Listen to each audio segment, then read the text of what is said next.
අපි දැඩි උත්සාහයක් ගත්තා මේ තරේ පෙරහැර සඳහා විශාල අලියතුන් ප්‍රමාණයක් විශේෂයෙන් හෙට පැවැත්වෙන මහා පෙරහැර සඳහා සහභාගී කරවන්න. ඒ විතරක් නෙමෙයි ඊ타මාත්ම අලංකාර පාරම්පරික රටාවන්ට අනුව සකස් කළ ඊ타මාත්ම අලංකාර අලියඳුන් විශාල ප්‍රමාණයක් අලුතින් මේ පෙරහැරේ ගමන් කරන අලියතුන් සඳහා යොදවන්න අපි තීරණය කළා. ඒ සියලු කටයුතු සූදානම් කරලා තියෙනවා. විශේෂයෙන්ම සම්බුද්ධ ශාසනයේ සුරක්ෂිත භාවය, එහි අඛණ්ඩ භාවය, එහි ප්‍රවර්ධනය සහ යහපැවැත්ම බලාපොරොත්තු වන අප සියලු දෙනා මේ අවස්ථාවට සහභාගී වන්නේ අපේ ශාසනය, ආගම, ධර්මය රැකගැනීමේ, ආරක්ෂා කිරීමේ, එවැගේම ප්‍රවර්ධනය කිරීමේ දැහැමි සිතුවිලි සහිතව. දේශක තමින්ද දිසානායක මේ වන දේශීය ආදායම් සහකාර රේගෝධකාරී ගොවිජන සේවා විභාග ඔන්ලයින් සමන්ත්‍රණ හෙට සිට ඇරඹේ.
අපි දැඩි උත්සාහයක් ගත්තා මේ තරේ පෙරහැර සඳහා විශාල අලියතුන් ප්‍රමාණයක් විශේෂයෙන් හෙට පැවැත්වෙන මහා පෙරහැර සඳහා සහභාගී කරවන්න.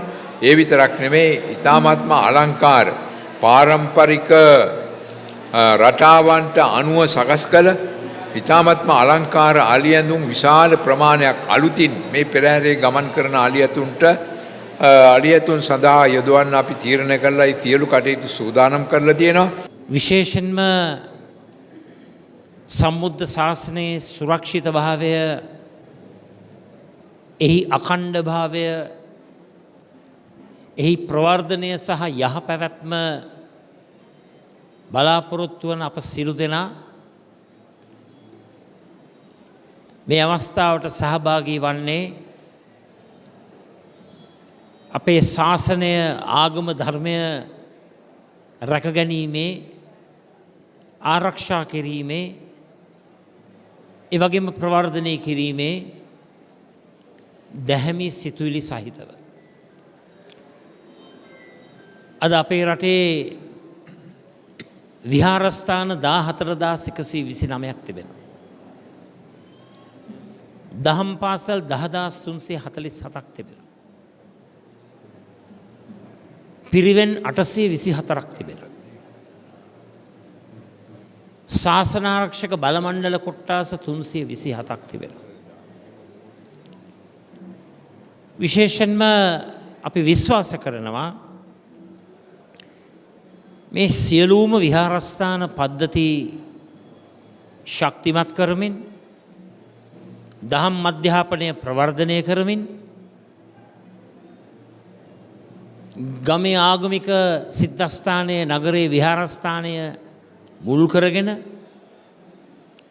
සදහැවත්, සුචරිත වූ, ශිෂ්ට සම්පන්න, ප්‍රබුද්ධ, ප්‍රශස්ත, යුක්තිගරුක, විනයගරුක, නීතිගරුක ජන සමාජයක් නිර්මාණය වීම අප සියලු දෙනාගේම අභිප්‍රායයි. කොයි ආකාරයේ වෙනස් මත තිබුණත් ශ්‍රී ලාංකික පුරවැසියන් හැටියට අපි හැමෝටම වගකීමක් තිබෙනවා. අපේ රට, අපේ මාතෘ භූමිය රැකගන්නට, ආරක්ෂා කරන්නට, ශක්තිමත් කරන්නට, සංවර්ධනය කරන්නට. අපි විශ්වාස කරනවා ගමේ පන්සල, විහාරස්ථානයේ ඇතුළු අනෙකුත් සියලුම ආගමික සිද්ධස්ථානත් කේන්ද්‍ර කරගෙන ජන සමාජයේ ශක්තිමත් කරමින්, සමාජ ව්‍යුහය සහ යටිතලයේ ශක්තිමත් කරමින්, අධිෂ්ඨානශීලීව කටයුතු කරමින් අපේ රටේ ලක්ෂ 220ක් වූ ජනතාව තුළ ජාතීන් අතර ප්‍රශ්න ඇති කරගන්නේ නැතුව, ජාතීන් අතර ආගමික සංහිඳියාව, එකමුතුභාවය ශක්තිමත් කිරීම තුළ නියත වශයෙන්ම අපේ රටේ ස්වෛරීත්වය, භෞමික අඛණ්ඩතාවය, ස්වෛරී භාවය සහ දේශපාලන නිදහස අපි හැමෝටම රැකගන්නට හැකියාව ලැබෙනවා. වසර කිහිපයක් තුළ සිදුවුණු ඛේදවාචකයන් රැසක් නිසා අපේ රට යම් අවදානම් තත්ත්වයකට පත් වෙලා තිබෙනවා. රටක් අවදානම් තත්ත්වයකට පත් වෙනකොට විශේෂයෙන්ම රටින් බාහිර බලවේග හැම විටම උත්සාහ දරනවා තමන්ගේ විවිධ අධිරාජ්‍යවාදී ඉලක්ක, අරමුණු, ආධිපත්‍යයන් විවිධාකාරයෙන් ක්‍රියාත්මක කරන්න. රට තුළ තිබෙන විවිධ අවදානම් තත්ත්වයන් මුල් කරගෙන මෙවන් වක්‍ර ආක්‍රමික ක්‍රියාවලියන් ඉතාමත්ම සූක්ෂම ලෙස අප රටේ පමණක් නොවේ ගෝලීය දකුණේ විශේෂෙන්ම ග්ලෝබල් සවුත් එකේ ක්‍රියාත්මක වෙන කාල වකවානුවක්. මෙවන් අවස්ථාවක අපි රටක් හැටියට එකතු වෙලා ජනතාවක් හැටියට එකතු වෙලා මේ විවිධ බාහිර කුමන්ත්‍රණවලට අපේ රට ගොදුරක් බවට පත් කරගන්නට දරන හැම උත්සාහයක්ම අපි සැබෑ සත් ජාතික ශ්‍රී ලාංකීය පුරවැසියන් හැටියට මේවා පරාජය කරන්නට වග බලා ගන්නට ඕන. ඇත්ත වශයෙන්ම අපේ රටේ තිබෙන මේ සකල විද බලපෑම් තුළ අවදානම් භාවය තුළ එය භයංකාර තත්ත්වයක් වගේම රටක් හැටියට සූක්ෂමව ක්‍රමෝපායිකව කටයුතු කිරීම තුළ අපි එය අපේ රටේ වාසියට හරව ගන්නට පුළුවන්. ඒ නිසා හැම අවදානම් තත්ත්වයක්ම රටේ දියුණුවට හරව ගන්නට දියුණුව කරා යන ගමනේ අවස්ථාවක් හැටියට උපයෝගී කරගෙන අපේ රටක් හැටියට එක්සිත්ව එක්සත්ව අපේ සම්බුද්ධ ශාසනයේ සුරක්ෂිත භාවය බෞද්ධ ආගමට ලබා දෙන ප්‍රමුඛස්ථානය සුරක්ෂිත කරමින් ඒ වගේම රට තුළ තිබෙන අනෙකුත් සියලුම ආගමික සංස්කෘතික ඒ විවිධත්වයත් රැකගනිමින් අපි අපේ මාතෘ භූමිය තුළ තිබෙන මේ එක්සත්කම රටේ ප්‍රගතියේ දියුණුවේ සංකේතය බවට පත් කිරීම අපි සියලු දෙනාගේම වගකීමයි. එනිසා විශේෂයෙන්ම මේ පෙරහැර සංස්කෘතිය අපි රැකගන්නට ඕන, අපි ආරක්ෂා කරගන්නට ඕන. ඒ වගේම අපේ ගෞරවනීය නායක ස්වාමීන් වහන්සේ අනුශාසනා කළ ආකාරයට විවිධ බලපෑම් තිබෙනවා, විවිධ අභියෝග තිබෙනවා, විවිධ ප්‍රශ්න තිබෙනවා.